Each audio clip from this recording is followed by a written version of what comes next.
Hello, selamat pagi teman-teman sekalian. Pada kesempatan hari ini kita akan belajar mengenal sifat-sifat gereja. Apakah sifat-sifat gereja itu? Mari kita simak video selanjutnya.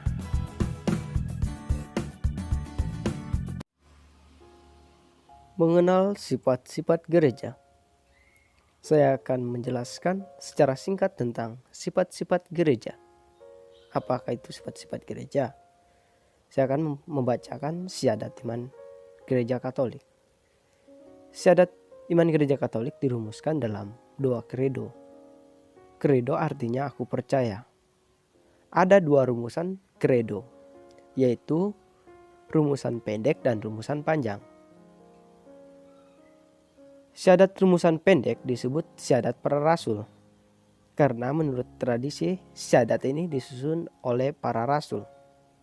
Sedangkan yang panjang disebut syahadat Nikea yang disahkan dalam Konsili Nikea 325 yang menekankan keilahian Yesus. Di kemudian hari lazim disebut sebagai syahadat Nikea Konstantinopel karena berhubungan dengan Konsili Konstantinopel ke-1 381. Pada konsili ini ditekankan keilahian Roh Kudus yang harus disembah dan dimuliakan bersama Bapa dan Putra. Syahadat inilah yang lebih banyak digunakan dalam liturgi-liturgi gereja Katolik. Di dalamnya rumusan syahadat panjang itu pada bagian akhir dinyatakan keempat sifat atau ciri gereja Katolik. Keempat sifat ini tidak boleh dipisahkan satu dari yang lain, karena menggambarkan ciri-ciri hakikat gereja dan perutusannya. Melalui Roh Kudus, Kristus menjadikan gerejanya menjadi, yaitu, mari kita simak. 1. Kudus, Katolik, dan Apostolik. Apakah itu yang dimaksud dengan gereja yang satu, gereja yang kudus, gereja yang Katolik, dan gereja yang Apostolik? Gereja yang satu. Gereja yang satu adalah satu karena bersatu dalam iman, pembaptisan, perayaan Ekaristi, dan pimpinan di seluruh dunia. Kesatuan ini harus dibina, dijaga, dipelihara dalam semangat saling mengampuni dan saling menghormati. Makna kesatuan gereja dalam pengalaman hidup. Kesatuan ini bukan keseragaman yang dipaksakan atau tidak mengindahkan kebebasan wajar gereja-gereja partikuler.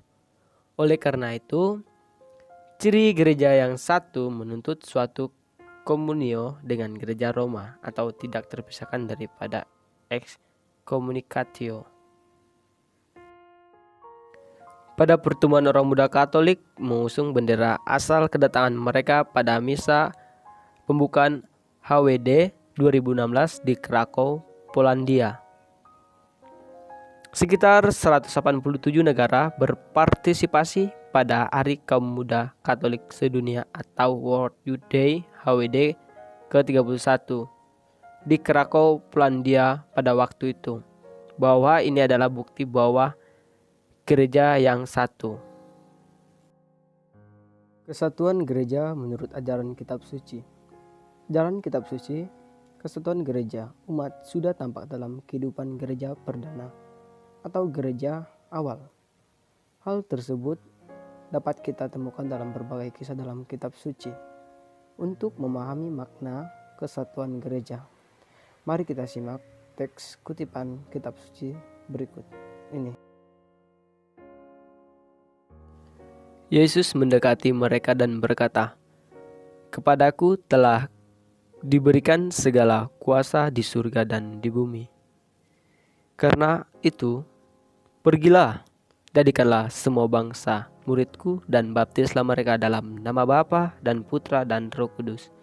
Dan ajarlah mereka melakukan segala sesuatu yang telah kuperintahkan kepadamu. Dan ketahuilah, aku menyertai kamu senantiasa sampai pada akhir zaman.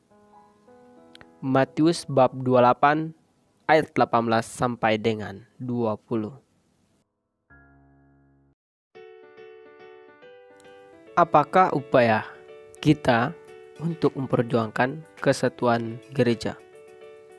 Ya, kesatuan gereja harus terus-menerus kita perjuangkan dalam hidup sehari-hari, karena ada berbagai tantangan yang kita hadapi. Nah, untuk memperjuangkan kesatuan gereja, kita ini sebagai anggota gereja tentu harus ikut mengambil bagian dalam perjuangan tersebut. Gereja yang kudus. Apakah itu gereja kudus? Gereja kudus yaitu di mana gereja berasal, kemana arah yang dituju gereja, dan unsur-unsur ilahi yang ada dalam gereja adalah kudus. Kekudusan atau kesucian gereja adalah kesucian Kristus. Gereja menerima kekudusan atau kesucian sebagai anugerah dari Allah dalam Kristus oleh iman. Kesucian gereja tidak datang dari gereja itu sendiri, tetapi datang dari Allah dan dipersatukan dengan Kristus oleh Roh Kudus. Kristus ada dalam gereja dan selalu menyertai gereja sampai pada akhir zaman.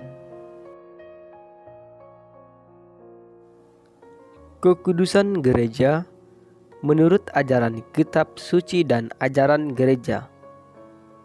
Tentu saja bahwa kekudusan gereja bersumber pada ajaran kitab suci. Mari kita simak salah satu teks kitab suci yang berbicara tentang kekudusan gereja. Petrus bab 1 ayat 2, yaitu orang-orang yang dipilih sesuai dengan rencana Allah Bapa kita dan yang dikuduskan oleh Roh, supaya taat kepada Yesus Kristus dan menerima percikan darahnya. Kiranya kasih karunia dan damai sejahtera makin melimpah atas kamu. Gereja yang Katolik. Mengapa gereja Yesus disebut Katolik? Karena gerejanya adalah bagi semua orang dari segala doktrin berasal dari Yesus sendiri. Katolik artinya universal atau bersifat umum.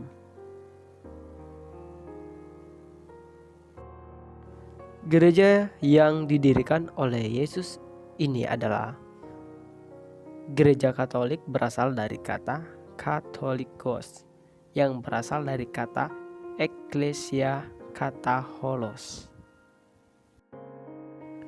Kata holos atau Katolikos dalam bahasa Indonesia adalah jemaat atau umat seluruh, universal atau gereja Katolik. Sehingga kalau ingin diterjemahkan secara konsisten, maka Kisah Para Rasul bab 9 ayat 31 yang berbunyi adalah, selama beberapa waktu gereja Katolik di Yudea, Galilea dan Samaria berada dalam keadaan damai. Gereja itu dibangun dalam hidup akan takut akan Tuhan. Jumlahnya semakin bertambah besar oleh pertolongan dan pengubahan Roh Kudus. Gereja yang apostolik. Mengapa disebut apostolik? Karena Yesus telah memilih para rasulnya untuk menjadikan pimpinan. Pimpinan pertama gerejanya dibawa oleh pimpinan Rasul Paulus pada masanya. Matius bab 16 ayat 18. Dilanjut Yohanes bab 21 ayat 15 sampai dengan 18. Oleh karena itu Yesus sendiri menjanjikan gerejanya. Matius bab 16 ayat 18. Maka kepemimpinan gereja tidak berhenti dengan kepemimpinan para rasul, tetapi diteruskan oleh para penerus mereka.